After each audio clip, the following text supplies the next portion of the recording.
Heureuse de vous savoir au rendez-vous du journal sur la télévision togolaise. Madame, Monsieur, bonsoir et voici les titres de cette édition. La réhabilitation du CHR Lomé commune est à 80%. Les travaux sont presque finis. Note avec satisfaction les partenaires techniques et financiers du pays qui ont fait un tour ce matin. Vous les écouterez dans ce journal. Et puis sur le terrain, les Togolais s'adaptent aux nouvelles habitudes et mesures qu'impose la situation.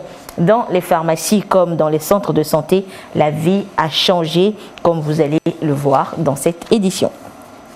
Voilà donc pour les titres et les travaux de réhabilitation donc du CHR Lomé commune dédié au traitement et à la prise en charge des malades du Covid-19 s'exécute à près de 80% et peut avoir une capacité d'accueil de 70 patients. Et c'est ce qu'ont constaté ce matin les partenaires financiers et techniques du pays en la personne de l'ambassadeur de France au Togo et du représentant de l'Organisation mondiale de la santé OMS dans notre pays. Nous reviendrons dans le courant de cette édition sur cette visite des partenaires financiers au CHR Lomé commune.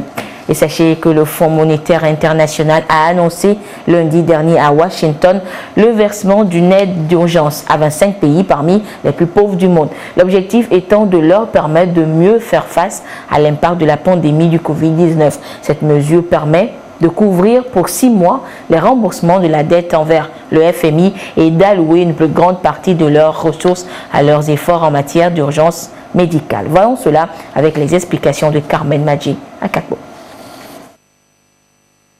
Le conseil d'administration du FMI a approuvé un allègement immédiat de la dette pour 25 pays membres dans le cadre des mesures que le fonds prend pour faire face aux conséquences de la pandémie du Covid-19. Le Togo est l'un des pays bénéficiaires. Cet allègement de la dette passe par le Fonds fiduciaire d'assistance et de riposte aux catastrophes qui permet au fonds d'accorder un allègement de dette sous forme de dons aux pays les plus pauvres et les plus vulnérables frappés par une catastrophe naturelle ou de santé publique aux conséquences désastreuses. Le fonds a actuellement une capacité de 500 millions de dollars de ressources immédiatement disponibles, y compris les 185 millions de dollars promis récemment par le Royaume-Uni et les 100 millions de dollars fournis par le Japon, a précisé le fonds. Le ministre de l'économie et des finances du Togo a salué cette décision du FMI. Selon lui, l'allègement de la dette dégagera pendant 6 mois des espaces budgétaires et de trésorerie pour pouvoir financer la lutte contre la pandémie et accompagner les efforts du gouvernement en matière socio-économique. Pour le ministre de l'économie, le Togo a déjà bénéficié dans la lutte contre la pandémie à Covid-19 d'un accompagnement du fonds.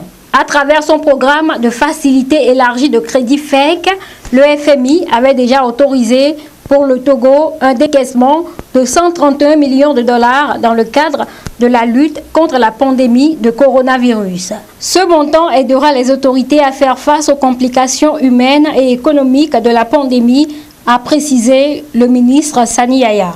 Le ministre de l'économie et des finances a également salué l'engagement du FMI qui ne cesse d'apporter son appui aux pays africains dans le cadre de la solidarité internationale. Et puis ce communiqué du ministre en charge de l'économie.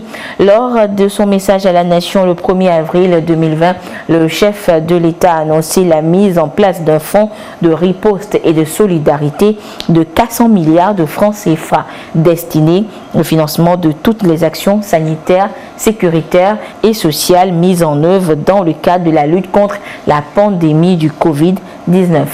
Ce fonds sera alimenté par l'apport du gouvernement les financements des partenaires internationaux ainsi que des contributions du secteur privé national et international et de toute bonne volonté.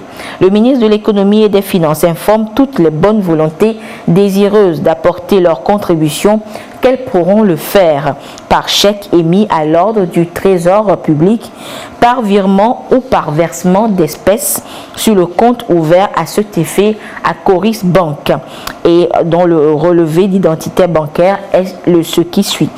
Intitulé Trésor Solidarité Nationale Covid-19.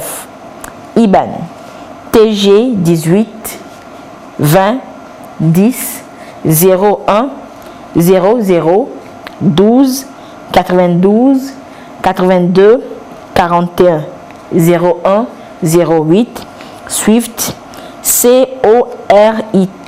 CORITGTG. Le communiqué est donc signé du ministre de l'Économie et des Finances, Sani Yaya. Et je vous l'annonçais tout à l'heure, les travaux de réhabilitation du CHR Lomé Commune dédiés au traitement et à la prise en charge des malades du Covid-19 s'exécutent donc à 80% et peut avoir une capacité d'accueil de 70 patients. Et c'est ce qu'ont constaté ce matin les partenaires techniques et financiers, notamment l'ambassadeur de France et le représentant de l'Organisation mondiale de la santé OMS sur le site. Et la visite a été guidée par la cellule nationale de riposte contre le Covid-19. Le compte rendu avec Sonia Aminico. Le CHR Lomé Commune fait peau neuve pour une meilleure prise en charge des malades du Covid-19. Le service de réanimation entièrement rénové et équipé de matériel adéquat. Un centre bien aménagé avec une importante capacité d'accueil. Des tentes et des conteneurs VIP installés pour accroître le nombre de places des patients. Des travaux de rénovation qui répondent aux normes et standards de l'Organisation mondiale de la santé. Un centre de prise en charge à haute contagiosité répond à des normes de l'OMS. Donc il y a deux grandes entités. La zone verte qui est la zone de sécurité où le personnel travaille et peut courir le moins de risques de se contaminer. Et la zone rouge qui est la zone où on met les malades. Nous avons aujourd'hui du matériel de haut niveau que nous avons acquis. Avec une capacité accrue de l'hôpital à recevoir des patients, nous pouvons dire que c'est un centre national qui est assez outillé aujourd'hui avec des spécialistes de haut niveau qui font un travail appréciable. Ceci a eu un impact significatif sur la survie. Nous avons aujourd'hui, sur le plan général, 45 personnes qui ont guéri sur à peu près 81 personnes infectées depuis le début de la pandémie. Ce qui veut dire que le taux de guérison à ce jour est largement supérieur à 50%. Tout ça est dû au travail qui est fait et aujourd'hui à la qualité des équipements mis en place qui permet de faire un travail sérieux. Je suis sur ce site avec mon collègue pneumologue puisque cette maladie est une maladie infectieuse mais qui a une prédilection pour les poumons. Donc c'est à deux que nous faisons ce travail. Hormis les traitements classiques qui sont recommandés, c'est la médecine de façon générale qui est pratiquée. Il faut prendre le patient dans sa globalité et non axer et focaliser le traitement sur Covid-19. Et c'est ça qui nous permet d'avoir aujourd'hui les résultats que nous observons. Et pour s'assurer de l'avancée des travaux, les partenaires techniques et financiers, dont l'Organisation mondiale de la santé et l'ambassade de France au Togo, se sont rendus sur le site. L'impression est très bonne, c'est-à-dire qu'on a vraiment le sentiment que les autorités togolaises ont pris le problème à bras-le-corps, à la fois en amont, avec les systèmes de traitement de toutes les personnes qui sont soit suspectes, soit positives avec des symptômes, soit positives sans symptômes. Donc tout ça a l'air extrêmement bien organisé, mais la question qu'on se posait tous, et je pense que les collègues togolais se la posaient aussi, c'est comment faire si on a un afflux de cas difficiles. Et là aussi, avec cette visite, on se rend compte que les dispositions sont prises. Il y a plusieurs dizaines de lits équipés avec des respirateurs modernes, adaptés à la situation de chaque patient, des respirateurs invasifs pour les patients les plus atteints, des respirateurs plus simples d'utilisation avec simplement de l'oxygène pulsé pour les patients moins touchés. Et là, on a vu plusieurs dizaines de chambres qui sont en train d'être équipées, ce qui est effectivement rassurant. On est à la fois un partenaire technique et financier du Togo. On a eu une demi-douzaine de Français qui ont eu à passer par cet établissement parce qu'ils ont été testés positifs. Heureusement, grâce aux soins qui leur ont été dispensés ici, ils sont sortis guéris et positifs. Et donc je voulais en remercier à la fois les autorités en charge de la santé au Togo, mais aussi toute l'équipe de soignants qui a veillé sur eux. Et là, on se rend compte que des efforts sont faits pour que les conditions d'accueil soient encore meilleures. En tant qu'Organisation mondiale de la santé, on est là pour accompagner et surtout nous rassurer que les dispositions prises permettent de répondre effectivement à cette crise. Et ici, on a vu des structures, des installations qui nous rassurent et on est sûr que nous pouvons aller de l'avant avec tout ce qui se passe et nous pensons que nous pouvons rendre compte au niveau mondial et au niveau régional que le Togo est en train de faire des efforts et que les efforts ne sont pas vains. Nous pouvons remercier et féliciter le gouvernement parce que tout ce qui est ici n'est qu'un investissement interne et complètement national, ce qui est louable. Et donc les partenaires peuvent accompagner, mais il faut voir déjà quelque chose de fait et de très bien fait. L'exécution des travaux s'évalue à 80%. Et la cellule nationale de réponse contre le Covid-19 salue une fois encore le leadership et l'engagement du chef de l'État qui, depuis l'avènement de la pandémie du Covid-19 au Togo, s'est impliqué personnellement dans la lutte. 2 semaines environ, cet hôpital a commencé par être réhabilité. Le résultat de cette réhabilitation, avec le service de réanimation complètement rénové, avec une capacité de 70 lits équipés, mais aussi l'augmentation des capacités de l'hôpital par des tentes et des conteneurs. Cet hôpital continuera par être rénové pour finir complètement. Mais actuellement, on est à 80 à 90% de rénovation. Et tout ceci, c'est dû à l'anticipation des plus hautes autorités, c'est-à-dire le chef de l'État qui a anticipé dans la réaction, d'abord en créant le comité de crise, mais en décidant d'augmenter les capacités des infrastructures, d'augmenter les capacités du personnel par la formation, mais aussi d'augmenter les équipements et le matériel de protection à la fois pour le personnel de santé, mais aussi le personnel de sécurité. La visite a également permis à l'ensemble de la délégation de se faire une idée du fonctionnement du centre. Et nous poursuivons avec ce communiqué du gouvernement. C'est avec une profonde émotion que nous avons appris le décès de M. Edem Kodjo, survenu le 11 avril 2020 à Paris. En cette douloureuse circonstance, le gouvernement tient à rendre un hommage appuyé à ce grand homme d'État qui, par 2 fois dans l'histoire du Togo, a été appelé à la fonction de chef du gouvernement. Avec sa mort, le Togo perd un de ses dignes fils, un grand commis de l'État, dont l'engagement, la compétence et l'esprit d'initiative ont toujours guidé les actions au service de son pays et du continent africain. De son parcours exceptionnel, nous retenons qu'il fut un homme profondément épris de paix et de tolérance. Le gouvernement exprime au nom du peuple togolais des condoléances attristées à la famille de l'illustre disparu. Et la crise du coronavirus a bouleversé donc les habitudes à tous les niveaux. Nous poursuivons ce soir dans cette édition notre série de reportages dans les centres hospitaliers privés. À la clinique Hôtel des Lits, par exemple, en plus du respect des mesures barrières, la majorité du personnel soignant est en congé technique dotatif de 2 semaines. Voyons cela avec Sonia Ménico qui a fait un tour. Nous sommes à la clinique Hôtel des Lits. La journée a à peine commencé et Sonim un rendez-vous pour la radiographie.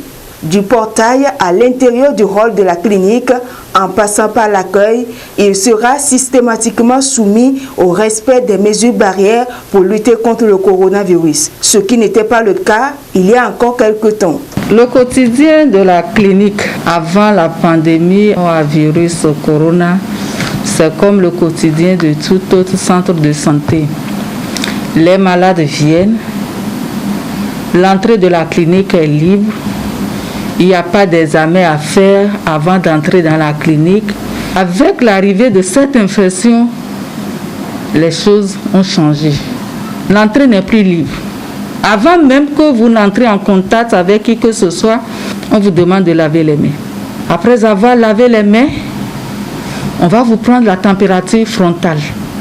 Si votre température est normale, ça veut dire que vous ne faites pas de fièvre, on exige encore que vous portiez un masque. Et ce n'est qu'une fois ainsi habillé que maintenant vous vous adressez aux vigiles. La clinique Hôtel Delhi est un centre d'imagerie. Comme tel, elle reçoit beaucoup de sollicitations. Pour faire face à la nouvelle donne imposée par Covid-19, un infirmier express est sur place et chargé de vérifier les fiches. Si c'est pour une analyse ou bien une consultation, je vois le bulletin. Si après avoir pris la température, il y a fièvre, ce qui veut dire que c'est une suspicion. Donc j'interpelle le médecin, il vient, il porte l'habit, il porte les gants et le médecin prend le malade pour l'interroger. S'il savait que les signes que vous présentiez sont sans particularité, sans aucun rapport avec le virus, en ce moment seul, on vous laisse aller faire vos analyses. Si vraiment les signes sont suspects, on vous met à l'écart. Puisque les cliniques privées n'ont pas l'autorité, n'ont pas le droit d'accueillir, de faire le test, de faire le traitement, alors là, on vous dirige directement vers le centre que l'État a préparé pour ça. Depuis l'avènement du coronavirus, le quotidien des patients ainsi que du personnel soignant a littéralement été bouleversé, voire changé. Avant, quand vous arrivez, les gens s'asseyent côte à côte, mais dès que ce virus est arrivé, on a nous-mêmes diminué le nombre de chaises. Dans les fauteuils, on a juste fait des signes. Là où tu es autorisé à s'asseoir et là où tu n'es pas autorisé à s'asseoir. Si bien que quand vous vous asseyez, vous avez cette distance-là de 1 mètre qui est entre les patients. Il y a des distances que tu respectes avant de parler à celui ou à celle qui doit s'occuper de toi. On a mis une partie du personnel en congé. Et maintenant, ceux qui sont là, qui doivent arriver aussi, le nombre qui doit être là est réduit. Pas facile de s'accommoder, mais face à l'urgence, chacun s'y met. Sur les médias dans les pays assez développés, avec tous leurs accoutrements, qu'on attend que des collègues ont été victimes et en sont décédés, ça fait peur. La vigilance est de mise et de rigueur. C'est pourquoi vous allez voir que ceux qui sont déjà à l'entrée, la protection est au maximum. Donc les mesures de protection, vraiment, on ne lésine pas sur ça. La lutte contre la pandémie du Covid-19 appelle à une synergie d'action de tous les acteurs impliqués. D'où la nécessité pour le gouvernement de les former. Et on a eu la visite d'une équipe du ministère qui est venue nous faire une formation sur l'admission des patients suspects ou des patients probables ou des cas, on dirait, confirmés de Covid-19. Et pour cette formation, il nous a été offert 2 smartphones qui sont dotés d'une application qu'on appelle ComCare qui nous permet d'enregistrer ces patients. En dehors du téléphone, il y a aussi une fiche physique. C'est un questionnaire qui permet aussi d'avoir l'identité du patient, ce patient suspect. Donc avec toutes ces informations, on pourra ensuite joindre le responsable de notre district et ensuite ils passeront faire le prélèvement et ils repartiront avec cette fiche physique et cela va permettre à synchroniser les données avec le ministère de la Santé et en même temps avec l'OMS. À ce jour, Le seul moyen de se prévenir contre cette pandémie demeure le respect des mesures barrières. Et nous faisons également découvrir les nouvelles habitudes apparues dans les officines pharmaceutiques. Ce jeudi, Dodo Haré a promené sa caméra dans les pharmacies Bossimi et Yembla. Suivez le guide. Depuis quelques semaines, les habitudes ont changé dans les pharmacies. Chaque 30 minutes, tout est à désinfecter. Comptoir, clavier d'ordinateur et plein d'autres. Le coronavirus a imposé un rythme de travail inhabituel ici, à la pharmacie Bossimi. On nettoie les comptoirs avec de l'eau, de javel et du savon. Et les claviers, les souris avec du gel, enfin de la solution hydroalcoolique. Pas de lave-mains. En lieu et place, un gel hydroalcoolique. Entre autres mesures, on a exigé une distance de 1 mètre pour tous ceux qui entrent dans la pharmacie. Mais avant de rentrer, l'agent de sécurité vous met dans les mains une solution hydroalcoolique à 70 degrés. On essaie de sensibiliser chaque client pour qu'il ne se fasse pas accompagner en ce temps de pandémie. Là. Ils viennent seuls à la pharmacie. On a mis des affiches pour qu'ils ne touchent pas les produits. Au niveau du personnel, chaque matin, nous prenons la température avant de commencer le travail. Le lavage des mains, chaque 30 minutes. On a mis à la disposition aussi du personnel des gels hydroalcooliques qu'ils utilisent au cours de la journée. Et puis aussi la distance entre nous. Le panneau qu'on a mis au sol, c'est pour instaurer la distance de 1 mètre entre le client et le personnel. Yembla, une file divisée en deux. Celle qui attend dehors et l'autre à l'intérieur. Distance imposée entre chaque client, 1 mètre.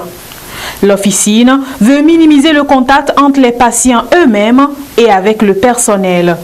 Une ceinture de distanciation facilite le respect de la mesure. On a mis des barrières pour respecter les 1 mètre. Et on a mis la sécurité pour gérer l'affluence dehors. Donc on ne laisse pas, il n'y a pas plus de 10 clients en même temps. Et on a mis 2 systèmes de lavage des mains automatique. On a aussi des gels mains qu'on propose à l'entrée de la pharmacie. Pour le moment, nous, on a 2 entrées. On a mis un autre dispositif de l'autre côté. Et là-bas, c'est les collaborateurs qui arrivent, plus certaines sociétés qui sont dans l'immeuble. Et là, on a mis systématiquement un thermomètre pour flasher tout entrant. Les consignes sont données surtout par rapport à l'agent de sécurité qui essaie de nous aider à gérer ça. C'est-à-dire quand le client oublie, il le rappelle à l'ordre. Et puis le client, ça ne le gêne pas. Je pense qu'il y a une adhésion spontanée vis-à-vis de ça. Dès le début de la crise, l'Ordre des pharmaciens du Togo a interpellé toutes les pharmacies sur le respect des mesures barrières dans les officines. Nous sommes les structures de santé les plus accessibles. Et au premier jour de la crise, les pharmacies ont fait face à une affluence très importante des populations qui, pour chercher un masque, un gel hydroalcoolique et même pour se questionner et avoir des réponses sur cette crise sanitaire grave qui se dressait face à nous. Donc les pharmacies ont très vite pris la mesure de la chose et ont repris à leur compte toutes les mesures barrières qui ont été édictées assez rapidement par le gouvernement togolais. Les gouvernements sont engagés au plus haut niveau pour conduire la riposte et il était important qu'au niveau de l'officine aussi, nous puissions répercuter ces mesures-là en termes de conseils, mais aussi en termes de mesures pour faire respecter ces mesures par la population. Ça a été une recommandation du Conseil de l'Ordre national des pharmaciens du Togo. Et il a été très rapidement adressé une circulaire à tous les pharmaciens pour rappeler la nécessité de mettre en place les dispositifs qu'il faut pour faire respecter les mesures édictées par le gouvernement. Nous avons eu l'occasion de le rappeler à plusieurs reprises à travers aussi nos plateformes d'échange professionnels. Et donc ce message est largement passé dans les pharmacies et toutes les pharmacies ont pris des mesures. Les médecins, tout comme les pharmaciens, sont en première ligne dans cette crise sanitaire. Et pour éviter la propagation du virus au sein de ces officines, ces nouvelles habitudes doivent encore perdurer. Et pour parer ou gérer une éventuelle crise alimentaire qui surviendrait de cette crise sanitaire du Covid-19, l'ANSAT poursuit donc sa campagne nationale de collecte de maïs blanc. Et 4 coopératives dans la préfecture de Blita et de Sotobois en ont livré à l'agence 200 tonnes pour une valeur de 3 millions de francs CFA au total. Le compte rendu avec Désiré à l'œil. Ouaragni, dans le sud de la préfecture de Blita, à notre arrivée, un dispositif de lave-main nous accueille. Preuve à suffisance que les informations sur les gestes barrières contribuant à lutter contre le Covid-19 passent. Bel exemple. Entretien et sensibilisation des premiers responsables de la coopérative Bouerou sur les gestes barrières, suivi d'une installation de notre dispositif. Séance précédée d'une désinfection du cadre. Même exercice à Tcharabao, dans Blita, puis à Kazaboua et à Aouda dans la préfecture de Sotobois. Le directeur général de l'Agence nationale de sécurité alimentaire du Togo en tournée de collecte des excédents céréaliers, couplé d'une remise de semences de sésame à la coopérative Jeune Entrepreneur Agricole de Aouda. Il était question d'échanger avec les paysans sur le dernier développement de cette pandémie qui secoue le monde entier. On a insisté sur les mesures barrières que le gouvernement togolais a édictées pour permettre à chaque citoyen de se prémunir contre ce mal ravageur. Et nous avons été agréablement surpris que les paysans, ils ont adhéré à toutes les décisions prises par le gouvernement, mais ils ont développé une ingéniosité pour pouvoir produire, ne serait-ce que certains kits d'application des mesures barrières dans leur milieu. Vous avez vu le dispositif lave-main que les paysans eux-mêmes ils ont conçu et qui est efficace. Et aller plus loin dans cette ingéniosité, parce que si au niveau de Ouaragni, ils arrivent à mettre un dispositif comme ça, il faudrait que le dispositif soit vulgarisé au niveau de Ouaragni et peut-être même le vulgariser dans toute la préfecture. Dans les 4 localités, 200 tonnes de maïs blanc de très bonne qualité pour une valeur globale de 32 millions de francs CFA ont été enlevés afin de constituer des réserves. Nous allons prendre l'argent à la banque et ça va nous servir à produire encore plus que ce que nous sommes en train de faire. Et la banque aussi aura confiance en nous, de nous faire passer, de nous prêter de l'argent pour qu'on grandisse nos champs. Pour diversifier nos produits aussi, on nous a amené la semence de sésame qu'on doit encore produire plus et gagner beaucoup d'argent. On nous a aussi entretenu sur le coronavirus. En tant que paysans, on doit prendre nos précautions pour éviter cette maladie et nous permettre d'aller au champ. Le Togo, d'année en année, accroît sa production agricole grâce à MIFA, l'interface entre les banques et les producteurs. Le directeur général de l'ANSAT, face à la crise sanitaire mondiale, a vivement appelé les producteurs à se plier strictement aux mesures barrières. Leur santé en dépend pour produire mieux. Nous avons organisé cette visite pour apprécier les efforts des paysans et discuter avec eux sur les activités à mener pour la campagne de production qui s'annonce déjà avec l'installation des pluies en tout point du territoire national. Donc on a échangé sur un certain nombre d'itinéraires techniques qu'ils vont suivre dans les semaines à venir pour que les prévisions de production qui ont été établies au niveau du secteur agricole soient réalisées. Et ils ont fait remarquer qu'ils connaissent déjà les sites de production de semences, ce qui est une très bonne chose. Vous savez que le gouvernement togolais a mis tous les moyens pour, je dirais même, créer une structure, qu'elle soit au niveau de l'État ou bien au niveau privé, pour mettre à disposition des paysans des semences améliorées de très bonne qualité à coût réduit. Au-delà des semences, c'est le problème des intrants et on leur a donné toutes les garanties que le gouvernement mettra tout en œuvre avec, en partenariat naturellement avec les privés pour rendre disponibles les engrais sur l'ensemble des zones de production. La campagne de collecte suivie de sensibilisation se poursuit, manière d'amener les producteurs à avoir des moyens, être de véritables entrepreneurs et se lancer davantage dans la production agricole qui fait du Togo un pays exportateur des excédents céréaliers depuis quelques années. Le lot de céréales donc vendu par les coopératives dans les préfectures de Blita et de Sotoumboa sont estimés à plus de 30 millions de francs CFA. Et je vous donne lecture une fois encore de ce communiqué du gouvernement. C'est avec une profonde émotion que nous avons appris le décès de M. Edem Kodjo survenu le 11 avril 2020 à Paris.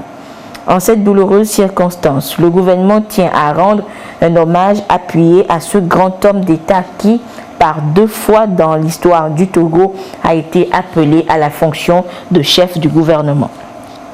Avec sa mort, le Togo perd un de ses dignes fils, un grand commis de l'État, dont l'engagement, la compétence et l'esprit d'initiative ont toujours guidé les actions au service de son pays et du continent africain. De son parcours exceptionnel, nous retenons qu'il fut un homme profondément épris de paix et de tolérance. Le gouvernement exprime au nom du peuple togolais des condoléances attristées à la famille de l'illustre disparu. Le Covid-19 est plus que présent dans la cité et on ne le dira jamais assez, la prévention est la seule arme pour éviter la maladie. Les symptômes du Covid-19 et surtout les gestes de prévention rappelés ce soir par Edem Soussoukwa. Il n'existe actuellement aucun vaccin contre la maladie à coronavirus Covid-19.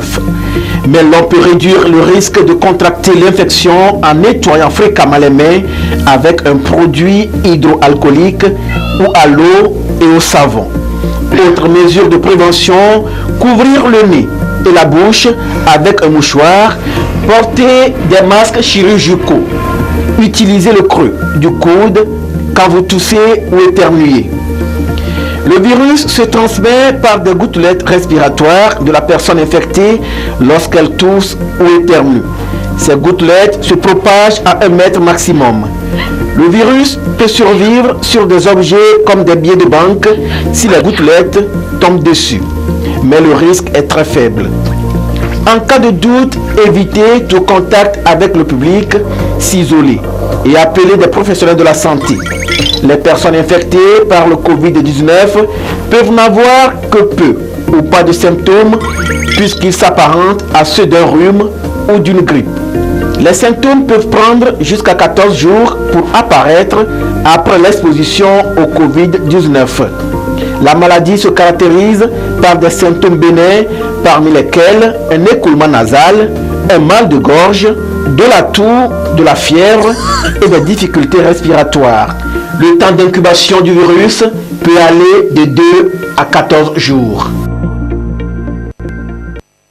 Et voilà, c'est sur ce rappel donc que se referme cette édition. Merci de votre fidélité à la télévision togolaise. Respectons scrupuleusement les mesures barrières pour éviter le Covid-19. Excellente suite de nos programmes. Au revoir.